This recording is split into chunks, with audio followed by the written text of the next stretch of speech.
Driving is strenuous due to the nature of the product you haul. And not just that, the people around you, your surroundings. But most guys that drive enjoy being by themselves. It's more a private job than anything else. It's you're not really involved as much in public, and it takes a certain person to be that way because it can get boring. Yeah. So a lot of guys listen to music, books on audio books, or just myself. I just think. All I do is think, besides thinking about what I'm doing going down the road. And it's peaceful when you get out of the hustle and bustle of the cities and you get on an open highway. There's nothing like it. It's free.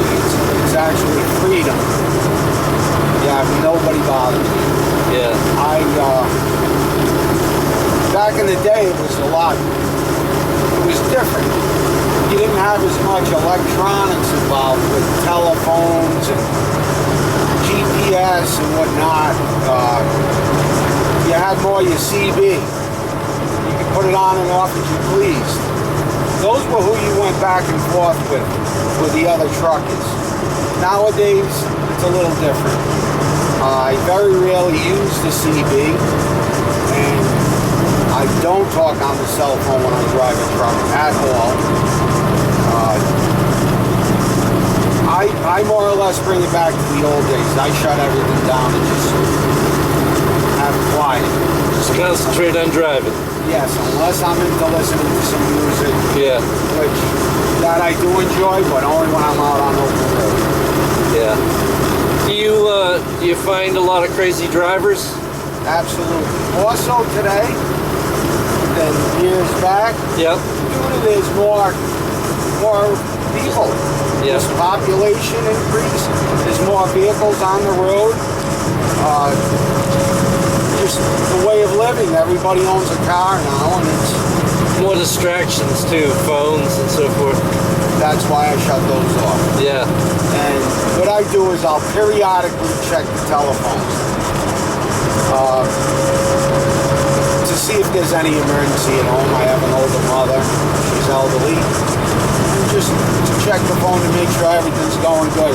Yep. Someone left me a message and I think it's a concern. I'll pull over and dial the number. But other than that, I keep my phone on. Yep. Where do you find the craziest drivers? I would say myself, personally, Boston. Boston's tough. Yeah. Don't do a lot of Boston driving, not with Propane Plus. Yeah. Not with this truck. Right. 195 going through the city. That can get a little difficult in Providence area. Yep. Other than that, it's basically tolerable. But you had to change your ways from old school to new school to cope with what goes on out here today. Don't believe people are educated enough about these things on the road, and that's why they act the way they do. Yeah. Without the respect of us not being able to stop something like this with all the weight that we do carry. Yeah. And, they don't understand. That's where the stress comes into play. Yep. That mental stress can make you very tired at the end of the day. Yeah. I believe it's a little worse than physical, is mental stress. Yeah. Okay, so this terminal's in Springfield. Where are the other terminals that we go to?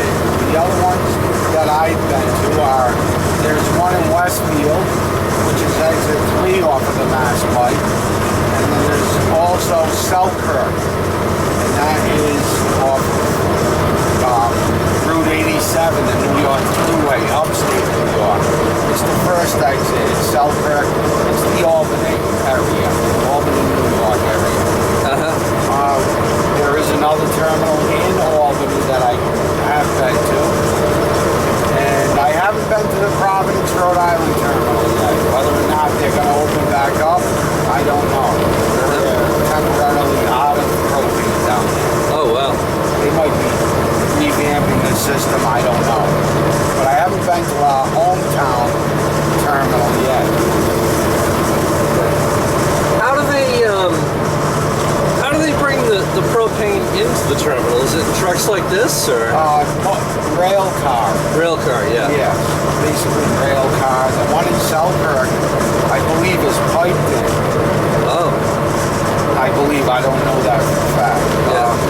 But these other terminals that we're going to, you'll see all the rail cars lined up and how they transfer. They transfer the load from the rail car to their storage tanks and put it into us.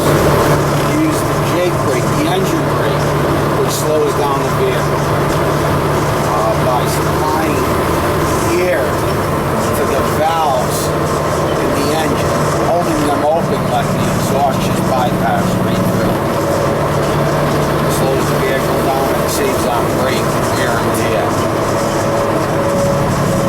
What does this thing weigh when it's full?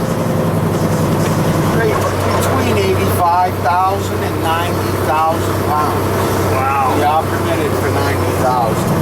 Yeah. Exit 4, 91, 391 to 5.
Not a job for the weak of stomach.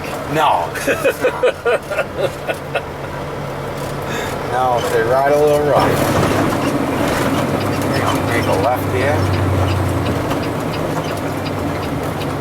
So before your last company you worked for, you're doing the same thing for another company, or?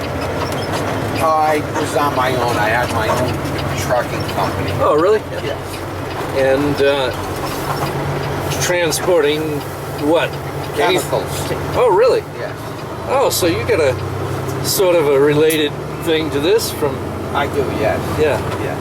That's why it wasn't an issue for me to go and get the hazmat license renewed and to jump back in a truck hauling hazardous material. The gasoline, that gets a little hectic pulling in gas stations trying to unload a tank full of gas, 13,000 gallons of gas, while the gas station's open and the public is walking around, driving through. That can be a little hectic.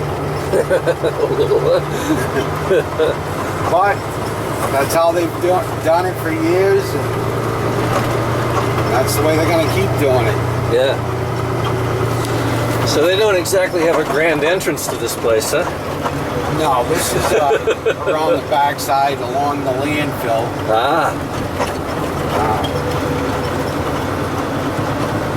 It's up here on the left, but this is the way in. Unless you wanted to cut across the market. There's a shopping plaza up there that we passed. Oh, yeah. Some guys do that. That's illegal. Yeah. Yeah, it doesn't sound good. No. They want to avoid all this stuff. Oh, they're in a big hurry. That's one thing I don't do is rush now with this stuff. Yeah. It's not safe. No. A few extra minutes you're gonna save. Yeah. Can get quite costly. Yeah, not a good thing. No. Wow.